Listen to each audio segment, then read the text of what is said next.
ও ভাই কি হয়েছে? আপনার ওই মেঘনি বাগানে বিদ্যুতের লোক পিলার বুঝতেছে। বিদ্যুতের লোক এসে পিলার বুঝতেছ মানে? হাই ভাই। আচ্ছা তুই গরুটা পান, আমি দেখতেছি। আচ্ছা ঠিক আছে। ওইখান থেকে এইখানে আর একটা পিলার হবে, তাহলে মোট কয়টা পিলার হচ্ছে? এই মোট ও ভাই, 7টা।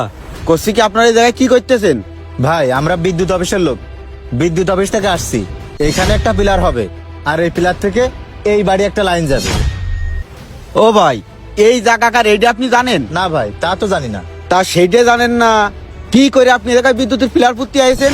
ভাই দেখেন, আমাদের মাপ অনুযায়ী পিলারটা এখানে পড়বে, আর এই পিলার থেকে এই বাড়ি একটা লাইন যাবে। ও ভাই, আপনার এইসব নয় ছয় কথা রাখেন। এইসব তাল বাহানা আমার কাছে কই লাভ নেই। এই জায়গা আমার, আমার এই জায়গায় আমি আপনাকে বিদ্যুতের পিলার পুঁততে দেবো না। জানতো এই জায়গা ও ভাই, আপনি একটু শান্ত হন, আমাদের বিষয়টা একটু বোঝার চেষ্টা করেন। আপনিও তো বিদ্যুৎ ব্যবহার করেন, তাই না? ওই বিদ্যুৎটাও তো কারণ না কারণ জমির উপর দিয়ে আইছে। আপনি যদি এই জায়গায় বিদ্যুতের পিলার পুঁততে বাধা দেন, তাহলে তো ওই বাড়ি আরে বিদ্যুৎ ভাই, পাবে না। ওই লোক বিদ্যুৎ পাইলো কি না পাইলো ওইটা আমার দেখার সময় নেই। ভাই শোনেন, আমার এই জায়গায় কোনো বিদ্যুতের পিলার আমি পুঁততে দেবো না। আপনার এই জায়গাতে যান। ভাই আমাদের কথাটা বুঝতেছেন না কেন?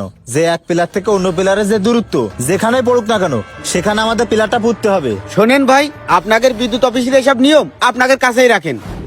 আমার এই জায়গাটা আমি মেলা কষ্ট করে কিনেছি। আমি গরিব মানুষ, এই জায়গায় আমি একটা বাড়ি করব ভাই। আমার এই জায়গাটা ছোট জায়গা ভাই। আজকে যদি আপনারা এই জায়গায় বিদ্যুতের পিলার পোতেন, ভবিষ্যতে আমি এই জায়গায় বাড়ি করলি বাড়িটা করতে পারবো ভাই। এই জায়গাটা আমি কোনো কাজে লাগাতে পারবো কোন? এই যে আমার এই জায়গার উপরে এখন পিলার পোতবেন, আমার এই গাছগুলো সব কাটা পড়ে যাবে। আমি জানি শুনে আমার নিজের ক্ষতি করতে দেবো না ভাই।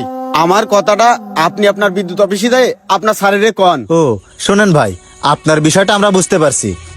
আপনার এই জমি কিন্তু এখন কাজে লাগতেছে না,